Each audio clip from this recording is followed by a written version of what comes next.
یہ کیا ہے؟ علی نہ کبھی بکے نہ کبھی تلے، وہ کیسے تلے جو فضہ کا مالک ہو، وہ چاندی میں کیسے تلے جو ابو ذر کا صاحب ہو، وہ زر میں کیسے تلے جو گوہر درج امامت ہو، وہ موتیوں میں کیسے تلے؟ ہو سکتا ہے کہ اعلیٰ ادنا میں تلے، ابراہیم آگ میں تلے، سلیمان ہوا میں تلے، یونس پانی میں تلے، ذرے میں آفتاب تلے، نقطے میں کتاب تلے، قرآن میں ابو تراب تلے۔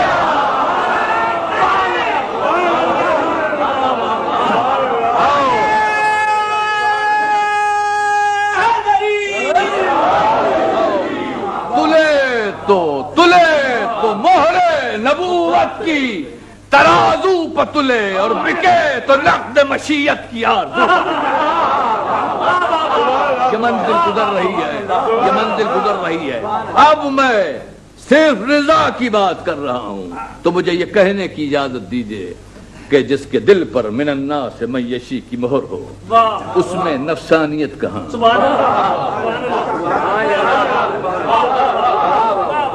اور جس کے ذہن کے لیے فی صدور الذین آیا ہو، اس میں خیانت کہاں؟ اور جس کے ذہن کے لیے انا النقطۃ تحت الباب، اس میں جہالت کہاں؟ اور جس کے ہاتھوں کی حرکت کبھی انما کا نگینہ، کبھی حلتا کا آئینہ، کبھی لافتہ کا سفینہ، وہ غلط کار کہاں؟ اور جس کے پیر کبھی دوش رسول جلیل پر، کبھی شہ پر جبرائیل، اس سے لغزش رفتار کہاں؟ جس کی آنکھوں میں لو کشف الغطا کی تحریر، اور آب وحی میں حل کیا ہوا سرمہ مدنی روز خیبر لگایا ہو، اس کی بصارت میں ریب کہاں؟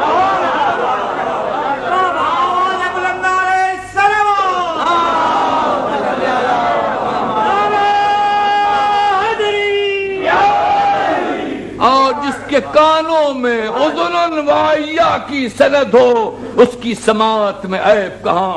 اور جس کی زبان رسول کے دہن میں ہو، اور رسول کی زبان جس کے دہن میں ہو، اس سے غلط بات کہاں؟ اور لسان صدق علیہ جس کی گفتار ہو، اور برد الایمان جس کی رفتار ہو، اس سے منافی رضا حرکات کہاں؟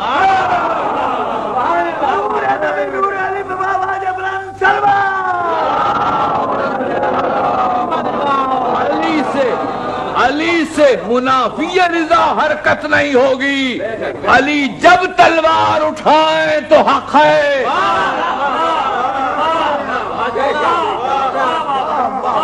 حق ہے۔ اور اب پھر وہی بات کہ آپ کہیں گے کہ رضا رب پر گفتگو کرتے کرتے رضا رسول کیسے آ گئی؟ بھئی یہ تو آپ کو پہلے معلوم ہونا چاہیے تھا، کلمہ پڑھنے سے پہلے معلوم ہونا چاہیے تھا۔ اب تو کلمہ پڑھ چکے ہیں بھائی، اس مسئلے کو تو امام صادق علیہ السلام طے کر چکے ہیں۔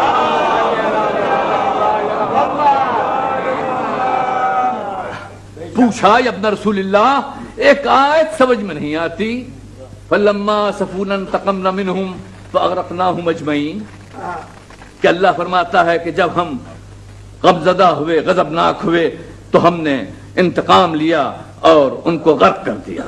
تو یہ ابن رسول اللہ، کیا اللہ بھی رنجیدہ ہوتا ہے، غمگین ہوتا ہے، خوش ہوتا ہے، ناراض ہوتا ہے؟ ابتدائے دور کی بات ہے۔ تو امام نے فرمایا کہ نہیں، یہ اللہ کا تصور غلط ہے۔ ہمارے یہاں اللہ کا تصور اس سے بہت ماورا ہے۔ اللہ انسان نہیں جس میں غصہ ہو، جس میں خوشی ہو، ناراضگی ہو۔ کہا پھر اس آیت میں کیا ہے؟ کہا کہ لا یاسفو کاسفنا، وہ ہماری طرح رنجیدہ اور خوش نہیں ہوتا، ولکنی جعل اولیاء لنفسہ، لیکن اس نے کچھ ایسی ہستیاں بنائی ہیں، انہم یاسفون و یرزون، وہ غمزدہ بھی ہوتی ہیں اور خوش بھی ہوتی ہیں۔ وجعل رضاہم لنفسہ رضا، اور ان کی رضا کو اپنے نفس کی رضا بتایا، اور ان کی ناراضگی کو اپنے نفس کی ناراضگی بتایا۔ کیا تو نے قرآن نہیں پڑھا کہ من یطع رسول فقط اطاع اللہ، جس نے رسول کی اطاعت کی اس نے اللہ کی اطاعت کی۔ اور ان الذین یبایعونک انما یبایعون اللہ ید اللہ فوق ایدیہم، اور جس نے تیری بیعت کی رسول، ہاں اس نے تیری نہیں ہماری بیعت کی، اور اللہ کا ہاتھ ان کے اوپر ہے۔ کیا تو نے یہ آیت نہیں پڑھی؟ اس نے کہا ہاں پڑھی۔ کہا بس یہ رسول ہے جو مظہر رضا رب ہے۔ رسول کو دیکھ کر پتا چلتا ہے کہ کون کیسا ہے۔ قرآن بھی مظہر رضا رب ہے، معلوم ہوتا ہے قرآن سے کہ اللہ کیا پسند کرتا ہے، کیا پسند نہیں کرتا۔ لیکن اوامر اور نواہی، حلال و حرام قرآن سے معلوم ہو سکتے ہیں، لیکن انسانوں کے بارے میں کس سے خدا خوش ہے، کس سے خدا ناخوش ہے، یہ قرآن سے معلوم نہیں ہوگا، یہ رسول سے معلوم ہوگا۔